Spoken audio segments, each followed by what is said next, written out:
In today's video, I'll show you how to manage team availability in Calendly step by step. First, sign into your account and go to your dashboard. Go to Teams or Users and make sure all team members are added. Each team member must connect their calendar, such as Google Calendar or Outlook Calendar. Next, open Availability. Set individual working hours for each team member. You can create separate availability schedules for different roles or shifts. Now go to Event Types and select a team event. Choose Round Robin or Collective Scheduling. Select which team members should be included. Now set event rules based on availability preferences. Open each team member's calendar settings to adjust: working hours, break times, time zones.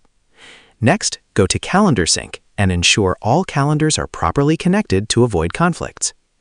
Now open Event Types again and test availability by previewing booking slots. Make sure only available time slots appear for clients. And that's it.